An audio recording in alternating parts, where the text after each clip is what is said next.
So let's talk about example 6. Example 6 is use a sign chart to help us sketch the following function. G of x is equal to the quantity 2x plus 1 squared times x minus 3. A sign chart is a diagram for the x intervals for which a given function, man, my handwriting is terrible. A given function is positive or negative. So how does one create a sign chart? So to create a sign chart, we first find the zeros of the function. So for us in this particular function here, if I just copy and paste this, this particular function will equal 0 if x equals negative 1/2 or 3. And you'll notice I didn't start with the end behavior here. I didn't even worry about multiplicity. I just found the zeros. And so the next thing that we're going to do is break up the number line into intervals around these zeros. Man, come on. Why can't I write my letters? It's like I'm 6 or something like that. Worse. Break up the number line into intervals around these zeros. So here's the number line. Here's negative infinity. Here's positive infinity. And I'm really only interested in 2 numbers on this number line. Somewhere over here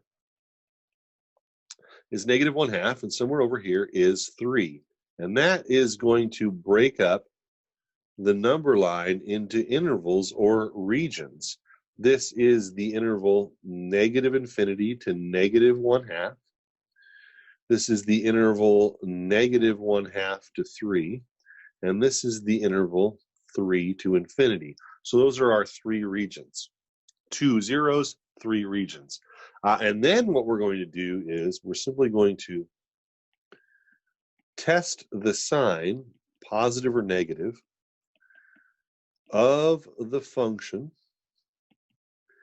in each interval using a test value. So what do I mean by that? Duplicate. The first thing that you're going to want to do here is find a test value. So all you have to do is pick a number in this interval, like x equals negative 1, x equals 0, and maybe x equals 5 or something like that. Those are the test values for x. And then what you're going to do is you're going to take each one of those numbers and you're going to plug it into the function. So f of negative 1, I can't even remember what the function is. It's not even f, it's a g. Excuse me. Excuse my language.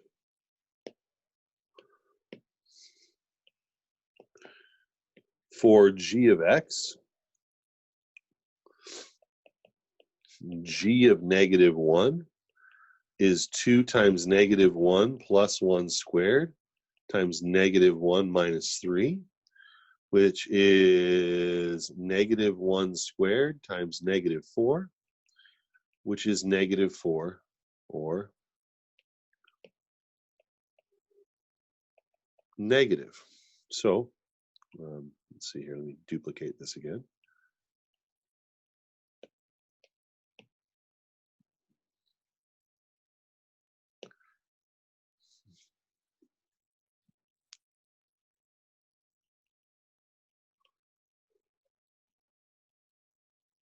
I know that when I plug in any numerical value in this region,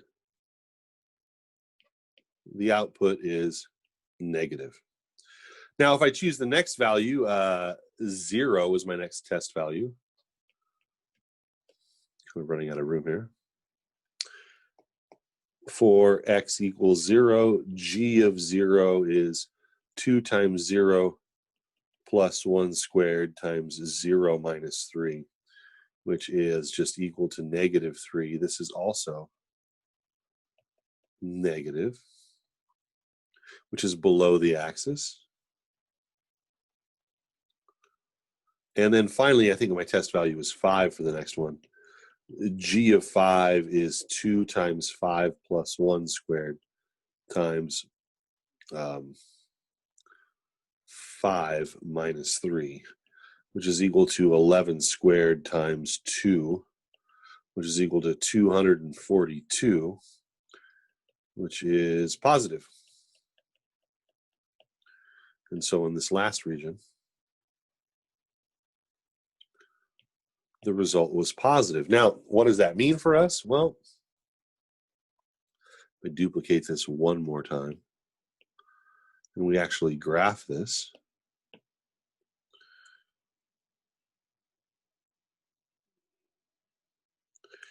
I guess our third step was, so let's see.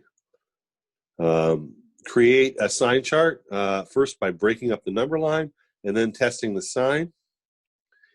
And then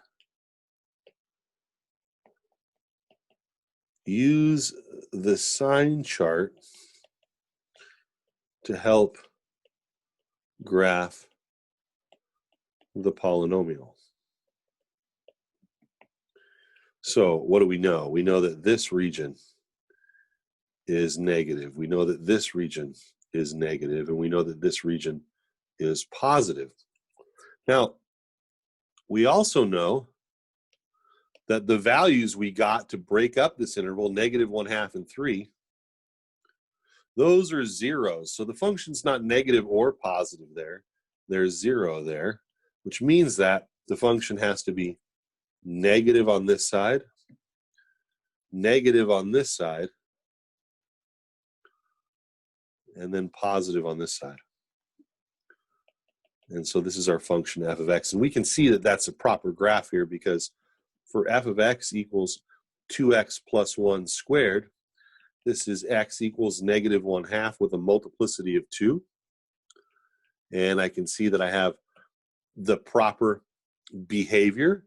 Add that 0, it's acting like a parabola. Over here, this is x minus 3, and the 0 is x equals 3 with a multiplicity of 1. So this is behaving like a parabola, and this is behaving like a straight line, more or less, as it crosses that 0.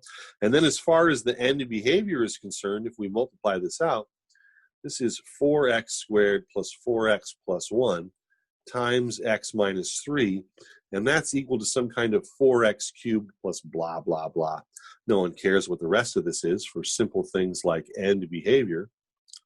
And as far as the end behavior is concerned, this is positive lead coefficient with odd degree, which means that the end behavior is as such, and this definitely has that same end behavior. So you can get away with finding a lot of the features of the graph by using a plus minus sign chart to help you guide your curve. But what you need to be careful about really is how you cross these odd zeros. Does it go straight through, or does it snake through? The fact that this was negative on both sides forces us to come up and hit that 0 and come back down. But this could have gone straight through, or it could have snaked through, and it really depended upon the fact that that was multiplicity 1, which we chose to move straight through that 0. Anyway, plus minus sign charts, the book will ask you to create those, so you're going to have to recreate that kind of thing for your graphing.